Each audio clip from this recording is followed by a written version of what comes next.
Ambassador Vexthal clicked his mandibles in what could only be described as profound confusion. 3 standard rotations ago, the Great Council had been certain, absolutely, undeniably certain, that humanity would crumble before the Apex Consortium's might like a house of cards in a stellar wind. The humans, after all, were soft, pink, illogical creatures who somehow managed to survive on a death world they called home. Preposterous, Vex had muttered when the intelligence reports first arrived. They eat poison for pleasure and call it spicy food. They keep predators as pets.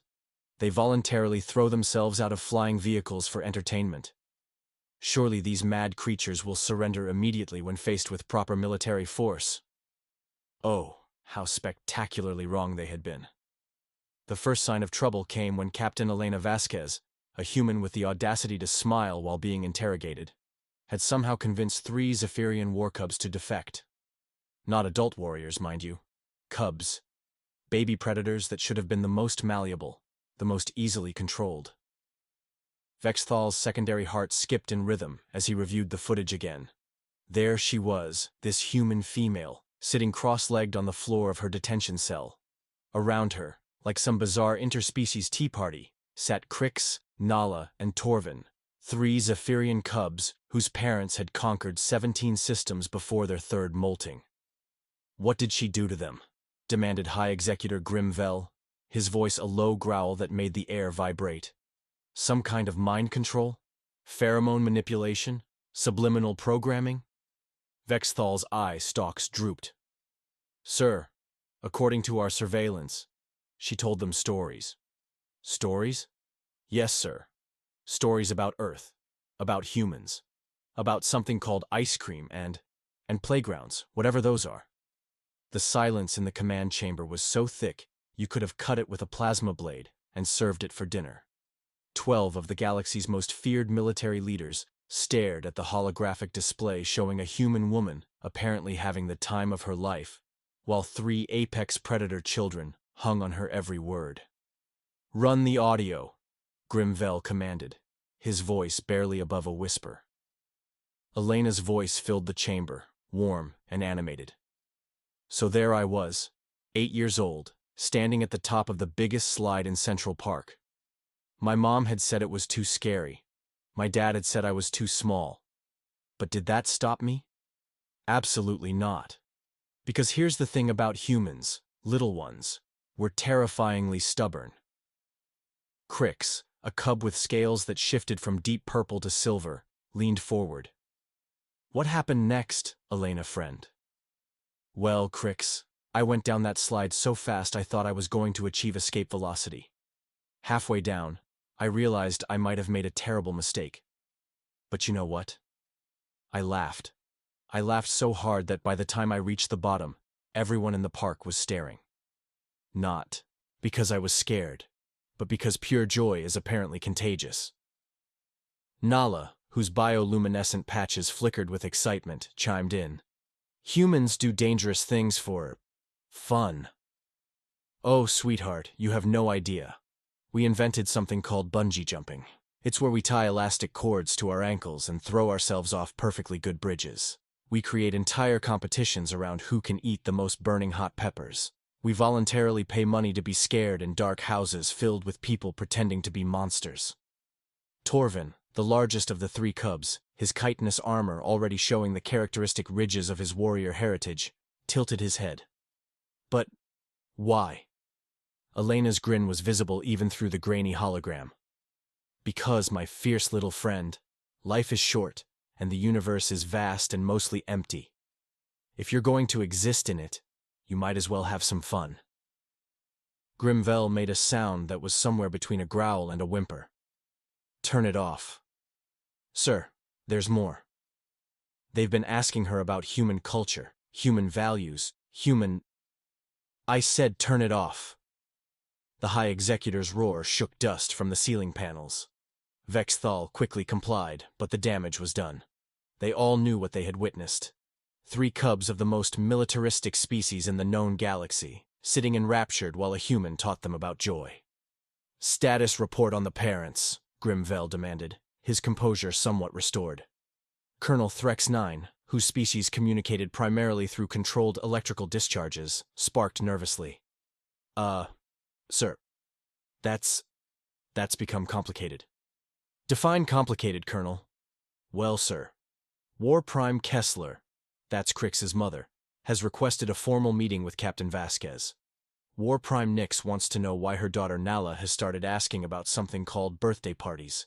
And War Prime Gorvak, well, sir, Torvin apparently asked his father why Zephyrians don't have bedtime stories. And now Gorvak is demanding to speak with the human who has been filling his son's head with dangerous concepts like happiness and leisure time. Vexthal felt his third stomach clench. Sir, if I may, perhaps we underestimated the human capacity for psychological warfare? Grimvel's laugh was as sharp as shattered ceramic. Psychological warfare? Colonel, what we're witnessing isn't warfare. It's something far more terrifying. Sir? Friendship. The word hung in the air like a bad smell at a diplomatic dinner. Around the chamber, military leaders who had conquered worlds and subjugated entire species shifted uncomfortably. Friendship, sir? Vexthal's voice cracked slightly. Think about it, Ambassador. We expected the humans to fight. We prepared for their rage, their desperation, their famous last stands. What we did not prepare for was for them to be likable. As if summoned by the conversation, a communication alert chimed. The face of War Prime Kessler appeared on the main screen, her predatory features somehow managing to look both fierce and embarrassed. High Executor, she began, her voice carrying the usual Zephyrian undertones of barely controlled violence. We need to discuss this human problem. Indeed, War Prime. I trust you'll be extracting your cub immediately and resuming proper indoctrination protocols. Kessler's pause was telling. Her membrane-covered eyes flicked away from the screen for a moment. Well, sir, that's the issue. Crix has informed me that he wishes to learn more about human customs. Specifically, something called a hug. A what? A hug, sir. Apparently, it's a form of non-violent physical contact used to express affection and provide comfort. Crix says Elena Friend taught him that predators can show care without showing dominance. The silence that followed was deafening.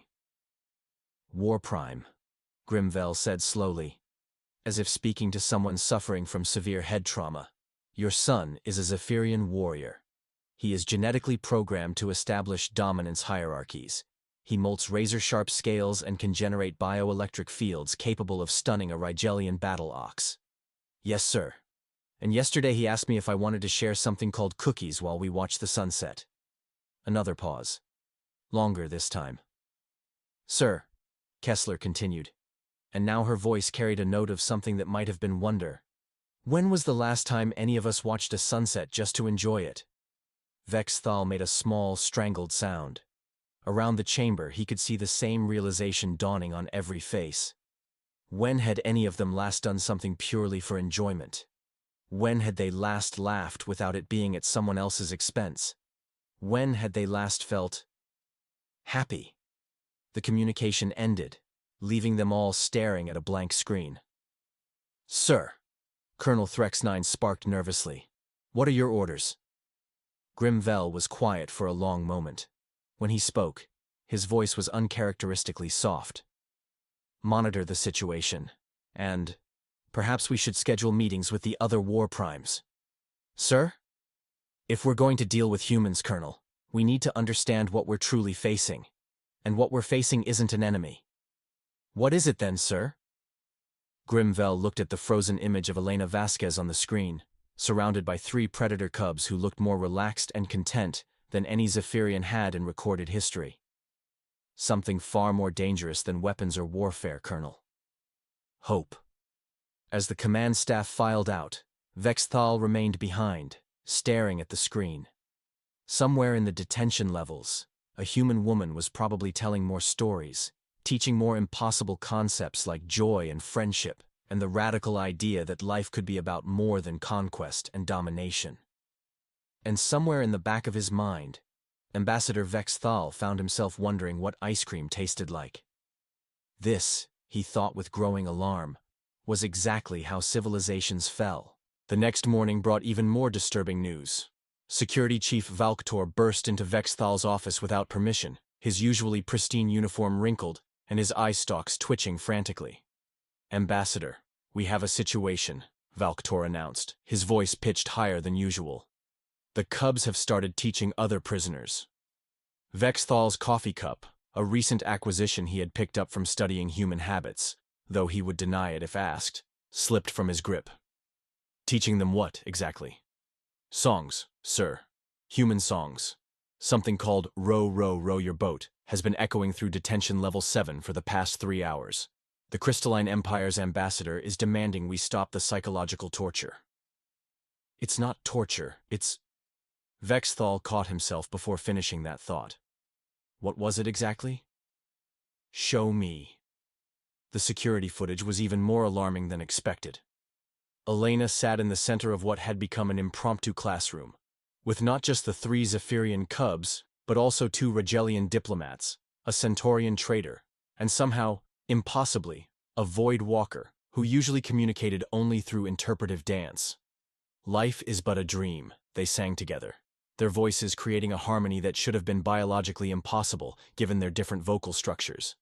Elena clapped along, her face bright with the kind of genuine happiness that most species had evolved out of as a survival mechanism.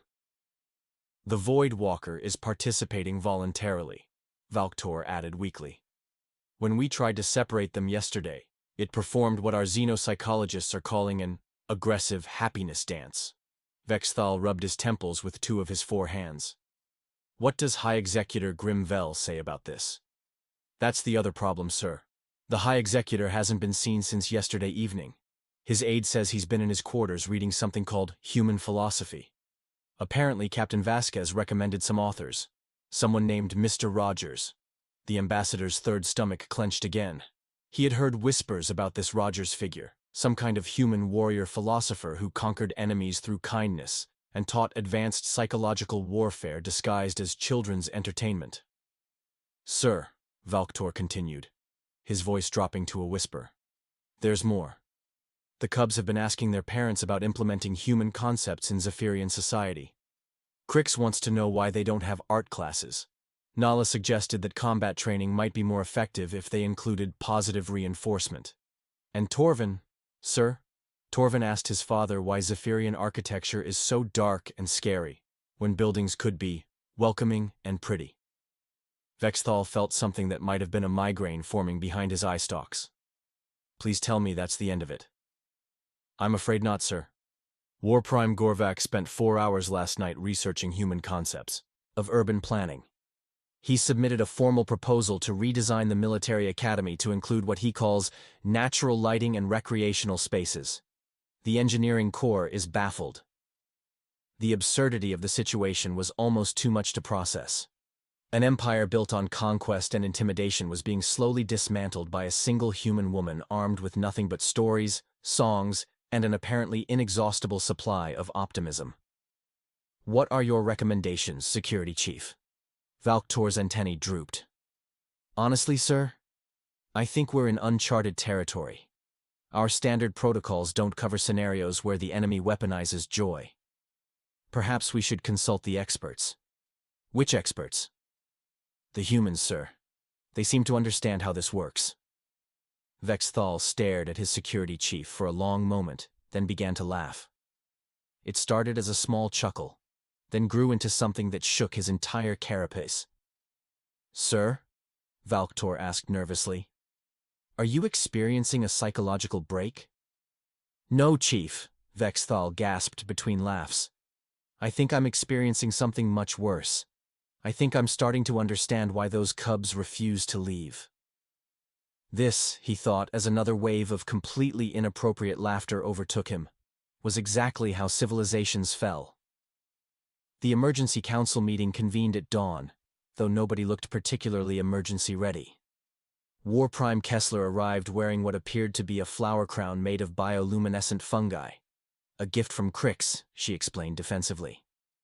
Warprime Nix kept checking a small device that, upon closer inspection, turned out to be displaying pictures of something called puppies that Nala had shown her. Warprime Gorvak entered carrying architectural blueprints and muttering about feng shui. High Executor Grimvel looked like he hadn't slept in cycles. His usually immaculate uniform was rumpled, and there were actual books scattered around his chair. Real, physical books with titles like The Importance of Play in Child Development and Building Communities Through Shared Joy. Gentlemen, ladies, and non-binary entities, Grimvel began, his voice hoarse. We need to discuss the human situation before it gets completely out of hand. Define out of hand, requested Admiral Flux Prime, whose crystalline structure was flickering in patterns that suggested barely contained hysteria. Because this morning, I received a formal request from my tactical division, asking if we could implement something called Casual Fridays in our battle schedules. Warprime Kessler adjusted her flower crown. My entire regiment has been asking about vacation time. Apparently, humans have this concept called work-life balance that my son finds fascinating. Work-life balance? Grimvel's eye twitched. We're a military empire. Work is life. That's what I said, Kessler replied. But then Crix asked me when was the last time I did something I enjoyed just for myself, and I couldn't answer him. The silence that followed was the kind typically reserved for funeral services or failed invasion announcements. Sir, Colonel Threx 9 sparked nervously. Perhaps we should consider Captain Vasquez's requests for a formal diplomatic meeting. She claims she can help us understand what's happening. Absolutely not, Grimvel snapped. That woman is clearly some kind of psychological warfare specialist. Look what she's done to our cubs in just a few days. With respect, High Executor, Nix interrupted, her bioluminescent patches pulsing in what might have been defiance. What exactly has she done? Made them happy? Taught them to express affection? Shown them that strength doesn't always require violence? Exactly. It's unnatural. It goes against every principle of... Sir? A young communications officer had slipped into the chamber looking terrified. We have an urgent transmission from the Galactic Council. The main screen activated, revealing Chancellor Kex Morath of the Galactic Council, looking remarkably amused for someone whose species didn't technically have facial expressions. High Executor Grimvel, the Chancellor began. We've been receiving some interesting reports about your latest conquest attempt. Chancellor, I assure you the situation is under control. Oh, I'm certain it is.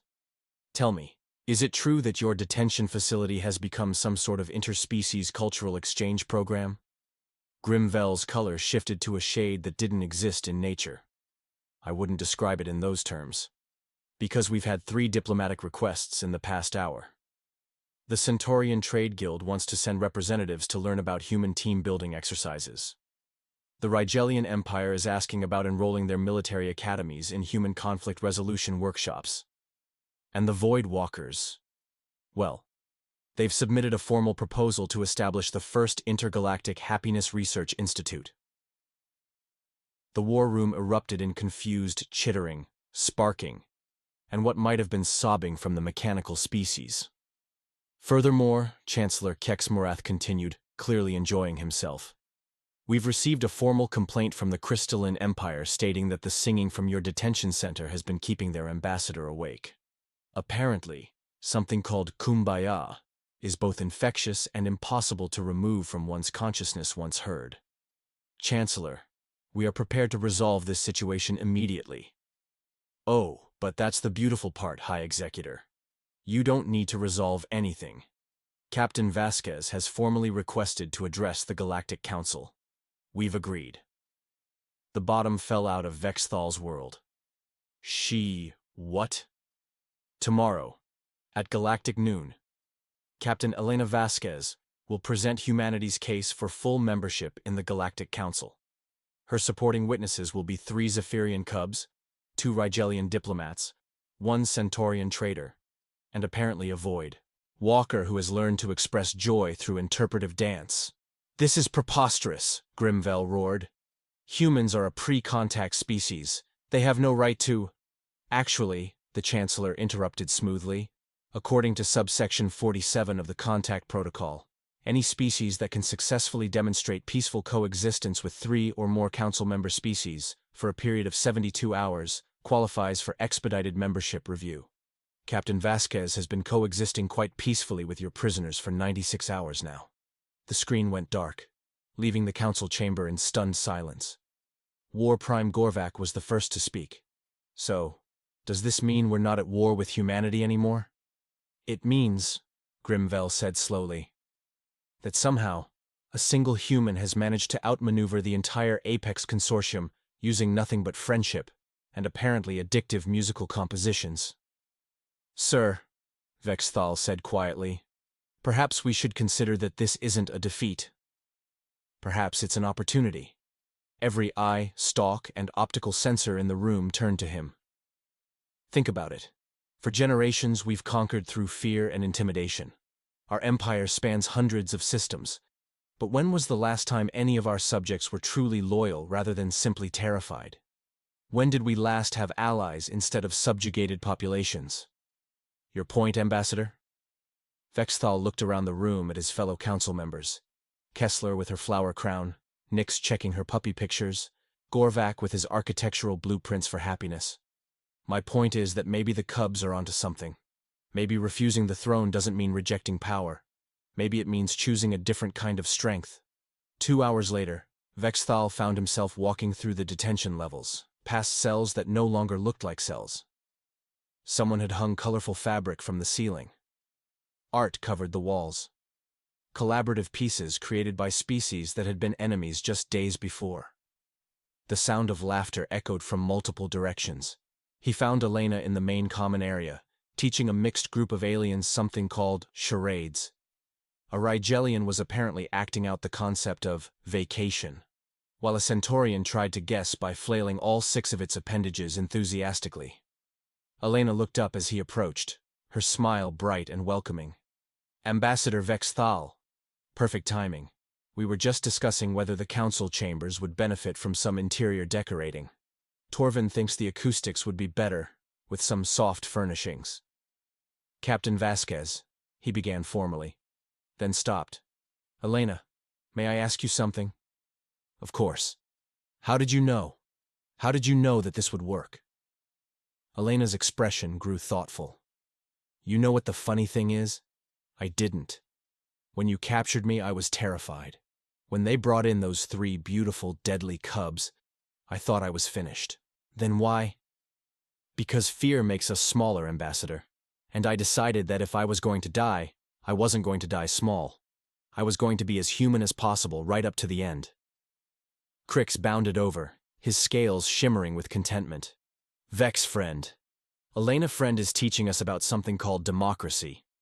Did you know that humans choose their leaders by asking everyone what they think? Fascinating, Vexthal managed. And, Nala added, joining the group, they have this concept called compromise, where everyone gives up a little bit to make sure everyone gets something. It's like sharing, but for grown-ups. Torvin nodded sagely. Much more efficient than the traditional conquest and intimidation model.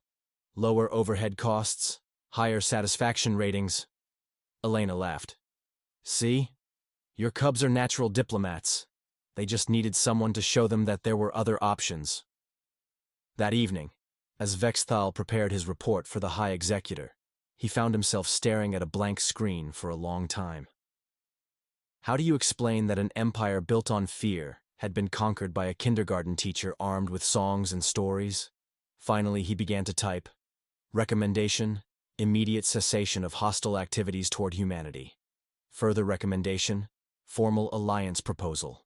Reason, we have encountered a force more powerful than our weapons, more advanced than our technology, and more dangerous than our armies. We have encountered hope, and it is contagious. He paused, then added, P.S. Request immediate shipment of materials for playground construction. Apparently, we're going to need them. The next morning brought chaos of the most unusual kind. The Galactic Council chambers, typically a monument to cold efficiency and intimidating architecture, had been transformed overnight. Somehow, someone had managed to install what appeared to be a children's art gallery along the main corridor. Crayon drawings of stick figures holding hands across star systems hung beside sophisticated bioluminescent sculptures. A banner reading "Welcome Friends" in 17 different languages stretched across the entrance. "This is highly irregular," muttered Counselor Zix Prime, whose species communicated exclusively through gravitational waves and disapproval. "It's delightful," countered Representative Blue Maternal, whose flowering head was practically glowing with excitement. When was the last time these chambers felt alive? Chancellor Kexmarath floated to his position, his energy field crackling with what might have been amusement. "Before we begin today's proceedings, I should note that we've received several unusual requests. The Maintenance Guild has asked if we could keep the decorations permanently. The Security Division wants to know if they can implement SMILE protocols for visitor processing. And somehow, the entire janitorial staff has requested training in something called conflict resolution through interpretive dance." A ripple of confused chittering swept through the assembled delegates. "Furthermore," the Chancellor continued, "we've had to install additional seating. It seems word of today's proceedings has spread, and we have observers from species that haven't shown interest in council affairs for centuries. The meditation monks of Proxima have sent a delegation. The warrior poets of the Seventh Nebula have submitted formal attendance requests. Even the hermit philosophers have emerged from their isolation pods." Elena entered the chamber, flanked by her unusual entourage. The 3 Zephyrian cubs walked with the confidence of beings who had discovered their own power, while behind them came a parade of former prisoners who had somehow become ambassadors of their own transformation. But it was what happened next that would be discussed in xenopolitical circles for generations. As Elena approached the speaker's platform, every delegate in the chamber began to stand. Not the formal, rigid posture of military respect, but something softer. Something that looked suspiciously like anticipation. "Honored members of the Galactic Council," Elena began, her voice carrying clearly through the vast chamber. "I stand before you not as a conqueror or a suppliant, but as a friend who has learned that the universe is far more wonderful than any of us imagined." In the observation deck, Vexthal watched as species that had been enemies for millennia leaned forward to listen. 3 days ago, I was a prisoner facing execution. Today, I stand here because 3 remarkable young beings chose curiosity over conquest, friendship over fear, and hope over hatred. They didn't refuse their thrones because they were weak. They refused them because they were wise enough to see that there were better things to inherit. Crix stepped forward, his scales shimmering with pride. "The Council should know," he announced, his young voice carrying surprising authority, "that humans don't just talk about peace. They live it. Elena Friend showed us that strength can be gentle, that power can be shared, and that the best victories are when everyone wins." Nala nodded, her bioluminescent patches pulsing in harmony. "In 3 days, we learned more about leadership from one human than in cycles of traditional warrior training. She taught us that a leader's job isn't to be feared, but to help others discover their own strength." Torvin, standing tall despite his youth, addressed the council with the gravity of his warrior heritage. "The human speaks truth about cooperation. We have observed her methods. They are more efficient than traditional conquest, more sustainable than intimidation, and produce superior long-term results." A murmur of interest swept through the assembled delegates. Elena smiled, and Vexthal realized he could actually see the moment when that smile began affecting the council members. Postures relaxed slightly. Defensive field generators powered down. By fractions, even the most militaristic species found themselves leaning in rather than back. "Humanity doesn't seek to join your council as subjects or conquerors," Elena continued. "We want to be partners in building something unprecedented. A galaxy where differences are celebrated rather than feared, where conflicts are resolved through understanding rather than annihilation, and where every species has the chance to contribute their unique gifts to the whole." "And what gifts do humans offer?" asked Chancellor Kexmarath, though his tone suggested he already knew the answer. Elena grinned. "We offer ice cream socials, Ambassador, and playground design, and bedtime stories that help warrior children sleep peacefully, and the radical idea that the universe is vast enough for everyone to find their place in it." The chamber erupted in sounds that defied classification. Species that didn't typically express emotion were making noises that could only be described as delighted. The vote, when it came, was unanimous. But it was what happened after the formal proceedings that truly changed everything. As delegates began to file out, they didn't scatter to their respective diplomatic compounds. They lingered, they talked, they asked Elena questions about human customs, human foods, human approaches to conflict resolution. War Prime Kessler approached Vexthal, her flower crown slightly askew but her expression determined. Ambassador, I've been thinking about your playground construction project. The Cubs have some suggestions about the design specifications. Oh? Apparently, humans have something called inclusive design. Playgrounds that work for beings with different numbers of limbs, different sensory capabilities, different gravitational requirements. Crix thinks we could create the first truly universal playground. Vexthal looked across the chamber, where Elena was demonstrating something called a group hug, to a circle of fascinated diplomats, while the three Cubs provided commentary on proper technique. You know what, War Prime? I think that's exactly what the galaxy needs. A place where every species can play together. As the day ended and the delegates finally began to disperse, they took with them something more valuable than treaties or trade agreements. They took the seed of a new possibility, that the galaxy could be a place of joy as well as order, of friendship as well as diplomacy, of laughter as well as law.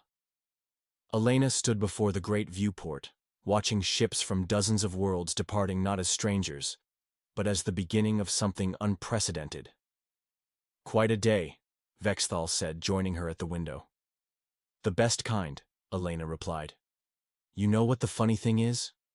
3 days ago, I thought this would be the end of my story. Turns out it was just the beginning.